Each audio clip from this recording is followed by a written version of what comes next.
So my topic for today is called Digging into the Majority, a look at why white men dominate the red vote. And essentially it covers why my topic group, which is middle-aged white men, which covers the ages 40 to 55, which is considered Gen X, why they consistently vote Republican and therefore dominate the red vote, which is why um, the name of my title has dominate the red vote when looking into white men. And this is a certainty that has always been consistent, dating back to even the 20th century and even before then. If you look at time before the party switched around the mid 20th century, and this is really just one of the only consistencies in political science, being that in this field, everything is very hard to predict. And most of the times, what is even predicted in elections doesn't really come true. But this is one certainty that can be predicted and is even seen, especially in this year when um, so much was at stake and so many things were changing at the same time. So, a little introduction to the research. Like I said just now, in the world of political science, it is known that there are few certainties that can probably be predicted. One of these certainties that has always been a constant in our United States election cycle and political climate has always been that certain demographics are always, or majority of the time, loyal to one political party. This was seen in the 2008 election cycle as African Americans voted in higher than usual figures because of the Democratic nominee Barack Obama, who was a more relatable and favored candidate compared to both of his oppositions in the two elections that he was in. And they, even to this day, in the most recent 2020 election, continued to vote for Democrats. There have always been a truth that certain groups of people will always dominate a vote, such as how in 2008 this occurred, and also such as Gen X white males, which I said covers the age group 40 to 55, have historically dominated the Republican vote for many decades in our history. This has not only become a norm in our political climate, but it has also to be expected in any major political election that is um, Congress level or presidential that includes candidates from the two major parties, those being Republican and Democratic parties. So there have been many large studies, such as the ones done by the Pew Research Center that implement exit polls, and some that I will talk about here, that have shown that white males are much more likely than any other group in our electorate to vote for the Republican nominee in US elections because of a heavy sense of shared conservative values that are backed by a strong Protestant demographic group that are shown on other surveys done by centers like the Pew Research Center and others that will be featured throughout the project. So doing more research into this topic, as it will definitely help us understand how and why white Protestant men dominate the Republican vote is important because it allows us to gain a better understanding of our current political climate as a whole, not just one side of it. So a little bit of overview of the context. It is very useful to know how people vote when studying the state of our political climate,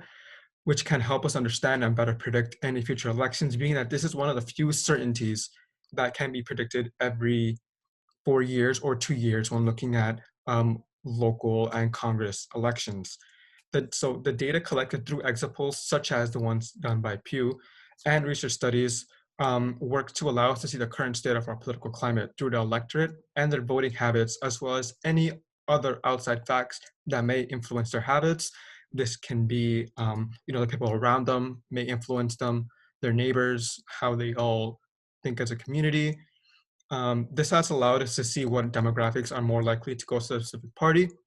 and suggest to us how certain states will vote in an election. This allows us to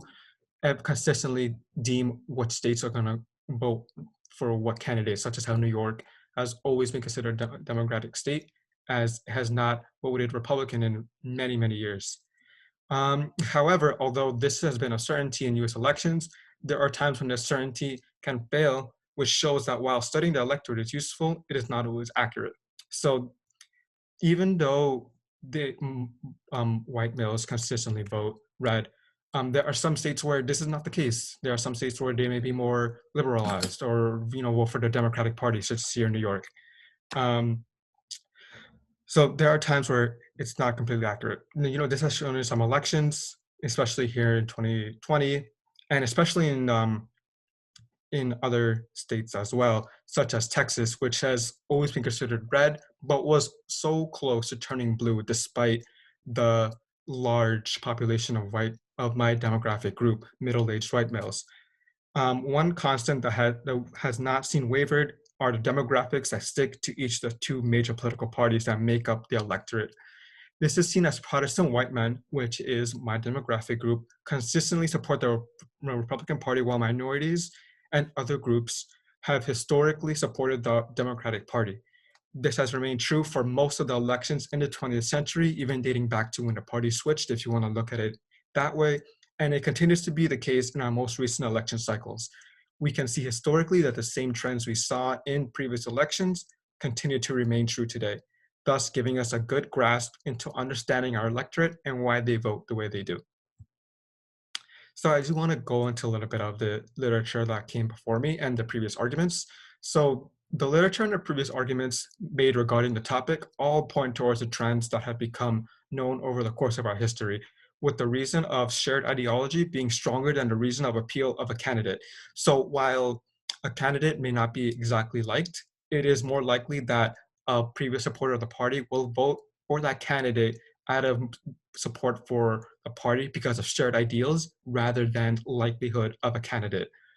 The literature made regarding the voting habits of the electorate and demographics that make up the two major parties all discuss how, despite the electorate being deeply divided and polarized by hot topic issues such as abortion, the loyalty that embodies the electorate and the parties that remain strong, as it is found that the leading factor to someone supporting a candidate or political party is because of a shared ideology. This is seen how Protestants and evangelicals are much more aligned and supportive of the Republican Party, being that the party values conservatism as well as religious values, along with a more traditional style of living,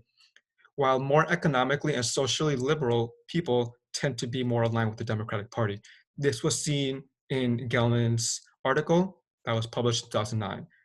Gelman also points out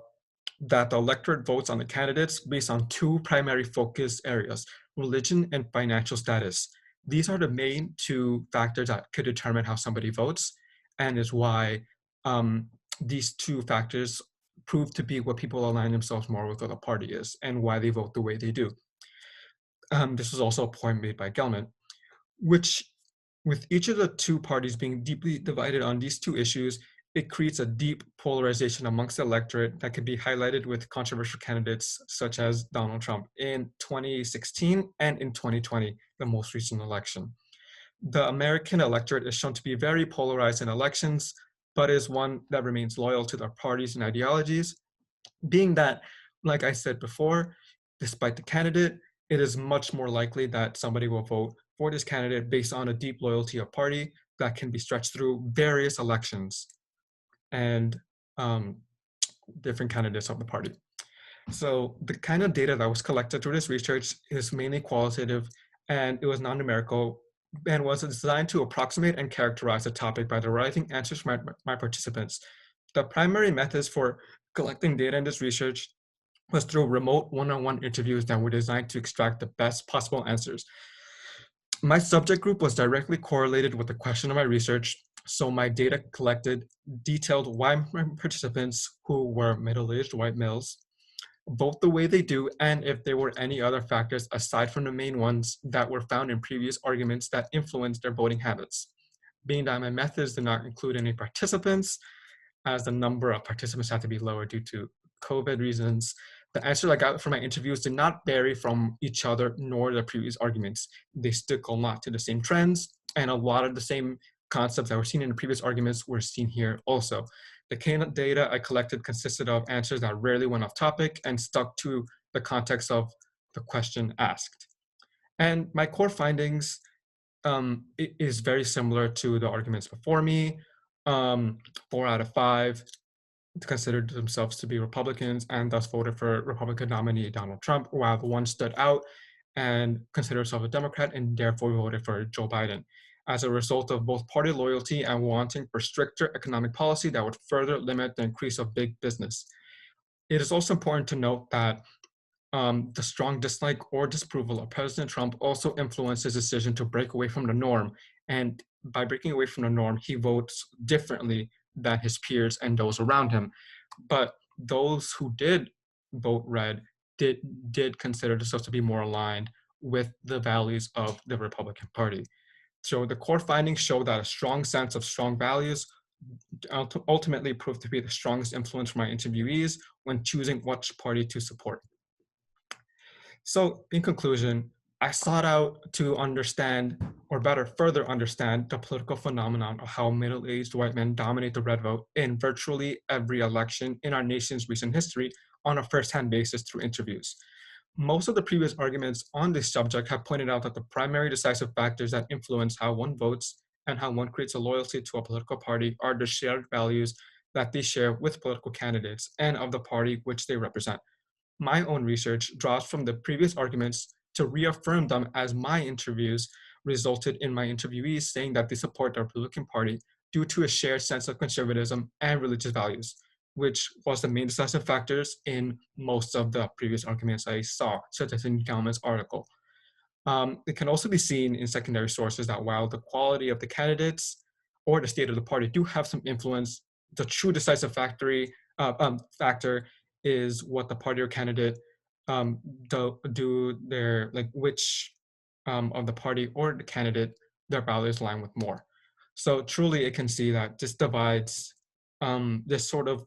ideology of how people vote divide the American electorate to a point of depolarization due to a wide range of values that Americans possess as the melting pot of ideas and values continues to grow ever more complex every election cycle.